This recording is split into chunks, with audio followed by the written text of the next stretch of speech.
말씀을 통하여 목자의 음성을 듣지 못하면이라는 제목으로 함께 은혜를 나누고자 합니다.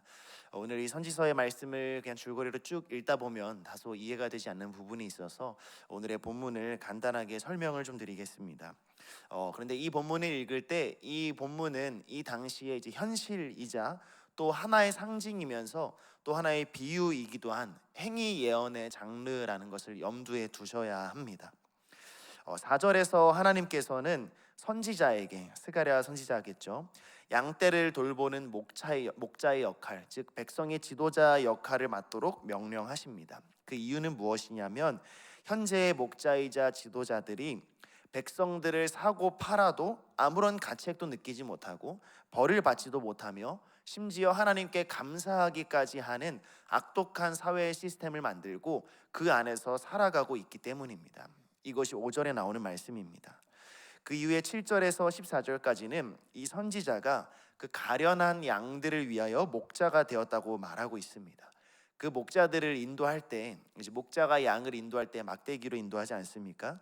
두 가지의 막대기를 쥐는데 하나의 막대기의 이름은 은총이라는 지팡이였고 하나는 연합이라는 지팡이였습니다.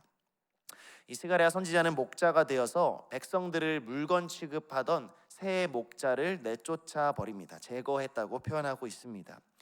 그러나 이런 올바른 일, 하나님이 보시기에 올바른 일을 하고 있는데 그가 그의 고용주들과 서로 불만을 갖게 되었습니다. 그러니까 이런 부분을 이해할 때 이것이 현실이자 비유이자 또한 하나의 상징이라는 것을 염두에 두셔야 하는 겁니다. 이렇게 하나님의 일을 하는 스가랴 선지자가 목자의 역할을 할 때 그의 고용주들은 불만을 가지고 있었습니다. 왜 그랬을까요? 그들은 여전히 전에 있던 악한 목자들의 방식이 마음에 들었던 사람들이었던 것입니다.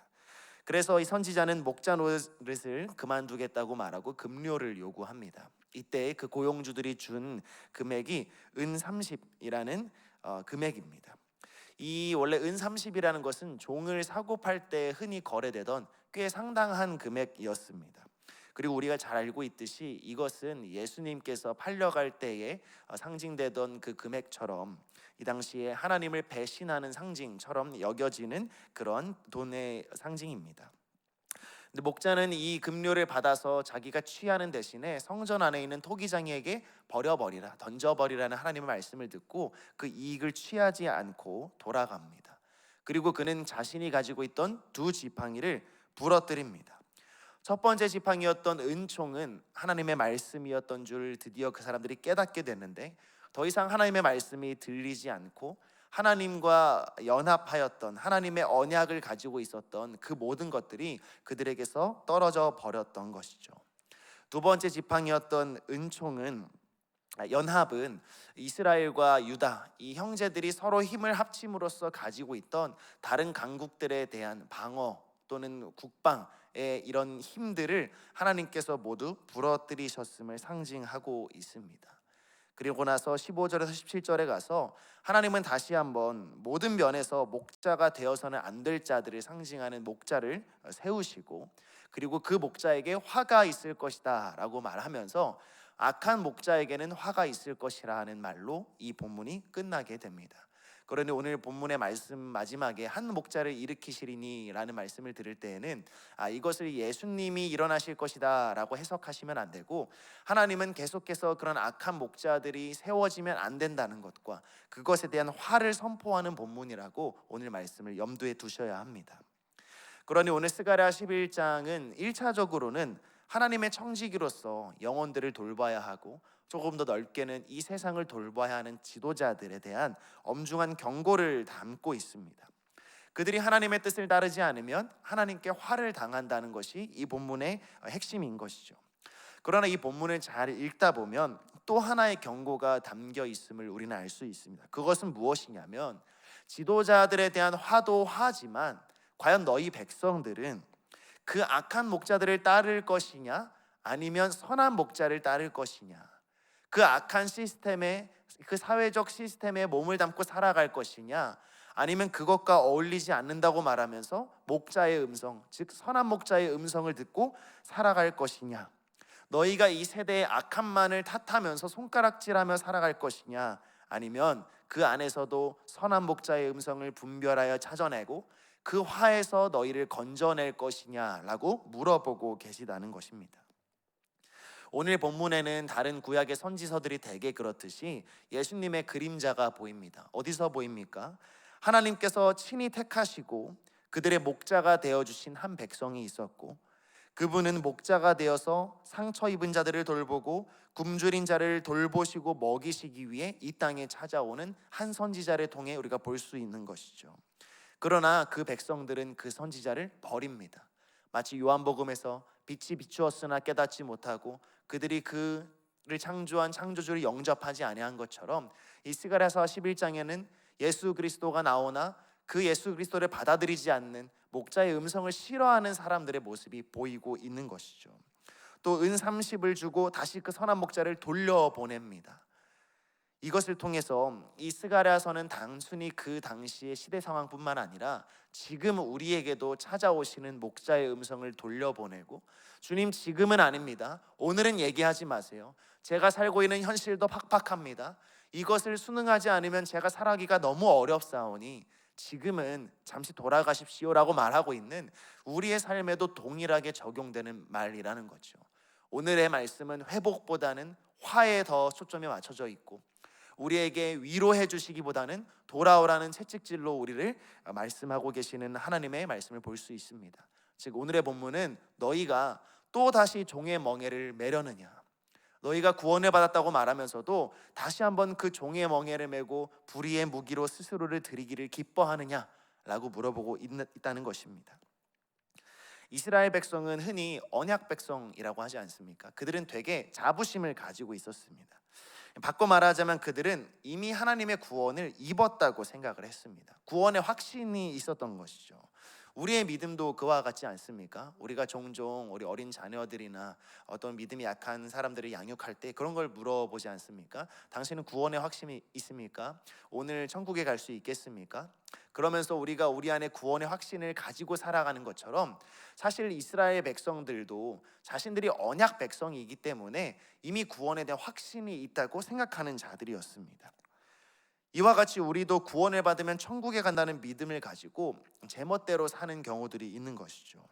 이스라엘 백성들이 구원의 확신이 있었음에도 불구하고 수많은 행위들과 자신들의 입맛에 맞게 하나님의 말씀에 따른 것과 마찬가지로 말이죠.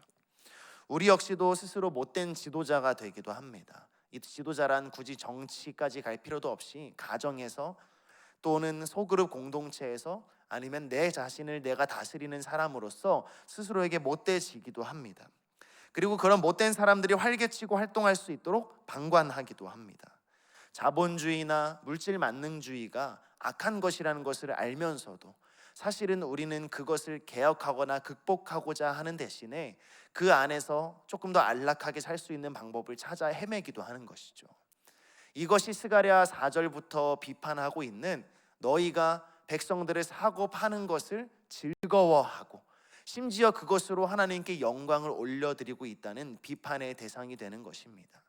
비록 우리가 하나님께 물질을 주시고 소유를 주심을 감사하는 것은 당연한 것이지만, 우리가 때로는 부당한 이득을 취하기도 하고 너무나 막대한 이득을 취하기를 기뻐하는 것을 하나님께 간구할 때 하나님은 그것을 화로서 선포하고 계실지도 모른다는 그런 두려운 마음을 가지고 살아야 하는데, 우리는 이미 이 사회에 젖어버려서 어쩌면 그런 것을 가름하지 못할 정도로 물들어 버린 것은 아닌지 경각심을 일깨워야 할 것입니다. 이번 여름에는 모기가 많이 없었던 것 같습니다. 혹시 모기 많이 물리셨습니까? 저는 이제 아기를 키우고 있다 보니까 모기가 많으면 어떻게 하나 하는데, 이번 여름 동안 아직까지 딱 한 번밖에 안 물렸습니다. 이 공간에 만약에 갑자기 모기가 1000만 마리가 들어온다고 생각해 보시겠습니까? 우리에게는 지옥 같은 곳이겠지만 모기에게는 이 공간이 엄청 천국일 것입니다. 어둡지 습하지 딱 공격하기 좋은 성도님들이 가만히 앉아 계시니까 모기들은 이게 왜 천국이냐, 즐거운 식사를 하자 하고 들어오겠죠. 이 말씀을 드리는 이유가, 이 공간에 똑같이 모기가 1000만 마리 있을 때, 아니 그보다 적게 있다 할지라도 모기에겐 천국이지만 우리에게는 지옥 같은 곳입니다.